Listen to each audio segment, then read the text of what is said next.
Betye Saar once said, "To me, the trick is to seduce the viewer. If you can get the viewer to look at a work of art, then you might be able to give them some sort of message." And that's exactly what she did to me when I first encountered her work probably 20 years ago at the museum at the University of California in Berkeley. So what sort of message did she send to me? And why has her work remained in my head for almost 20 years? Betye Saar is 98 years old and been making work her entire life, so I thought it was time we should talk about her.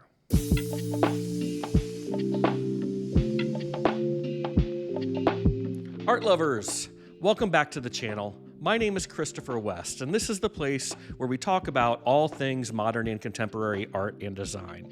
And today I wanted to talk about Betye Saar.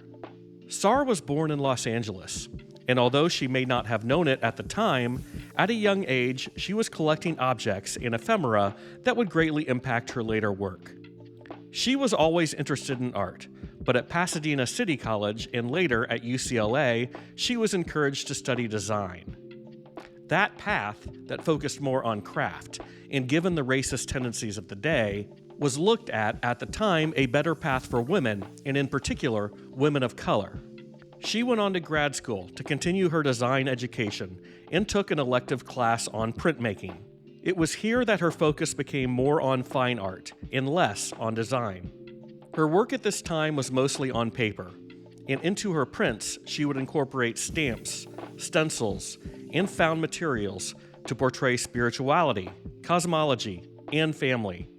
And it was on a visit in 1967 to the Pasadena Art Museum where she discovered the work of Joseph Cornell. Cornell's practice of collecting and arranging found objects into boxes would have a profound impact on her own art making. And she began inserting her own prints and drawings into her own assemblages. Take a look at Black Girl's Window from 1969. This marks the moment when this transformation appears. Here she takes a salvaged window frame and transforms it into a narrative. There are references to the occult and supernatural, but this is also autobiographical. This was shortly after the Watts riots and civil rights movement, and she is looking out over it all. And after the assassination of Martin Luther King, her work becomes even more radical. And it was in 1972 that she makes what is probably her best-known work, the one I saw at that museum in Berkeley more than 20 years ago. In The Liberation of Aunt Jemima, Saar arms a mammy caricature with a rifle and a hand grenade, transforming her into a warrior against black stereotypes and imagery. Political activist Angela Davis said this work launched the Black women's movement. And this seems like a really good time to talk about my first ever sponsor, Black Art Auction.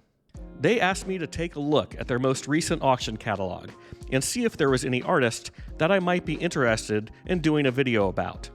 So I sat there and drooled over their offerings. And obviously, for this video, I chose Betye Saar.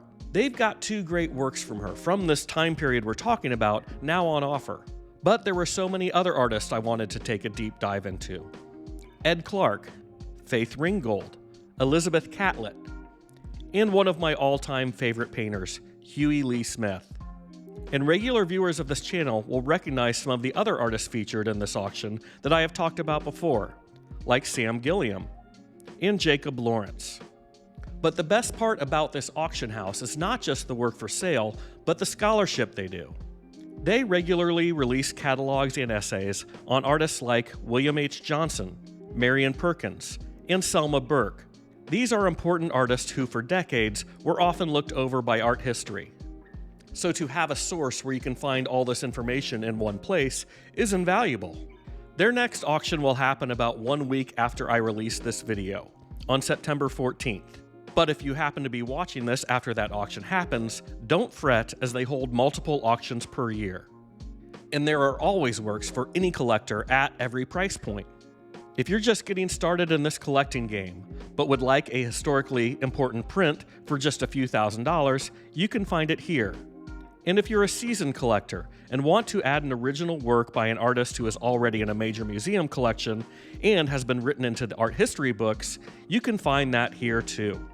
And so you know, I'm just not taking sponsorships from anyone that reaches out to me. These are places that I have either worked with or know personally. So if you're in the market or just want to learn more, head on over to blackartauction.com. After you watch the rest of this video, of course. I'll put a link down in the description, but I'm guessing you know how to use Google too. So thank you, Black Art Auction, for being my first ever sponsor. And now back to Betye Saar.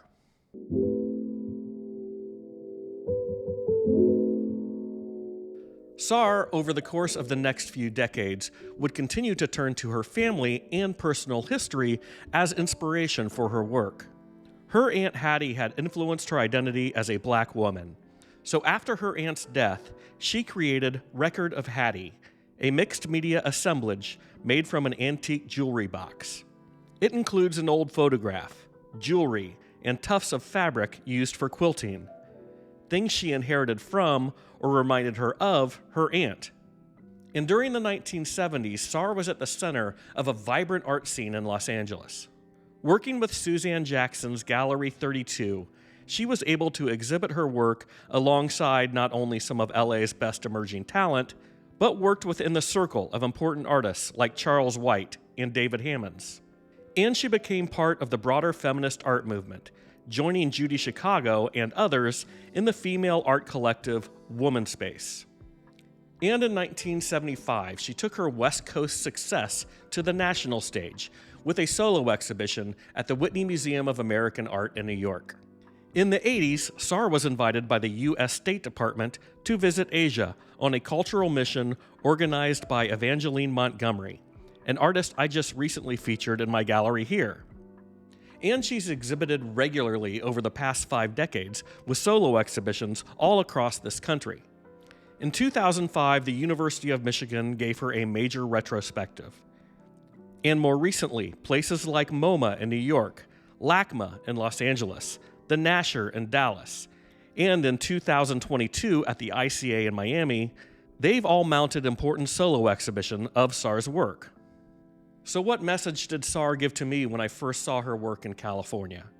The message I got was to never forget our past and to try relentlessly to make our future even better. It might be best to end on this quote from a remarkable 98-year-old artist. It may not be possible to convey to someone else the mysterious transforming gifts by which dreams, memory, and experience become art. But I like to think that I can try. That's all for today, folks. I hope you'll take a minute and watch some of my other videos. I'll put a link to them right up here. If you haven't already done so, please give this video a thumbs up and subscribe to this channel. I want to thank Black Art Auction for being my first ever sponsor on a video, and I look forward to seeing you on the next one. Ciao!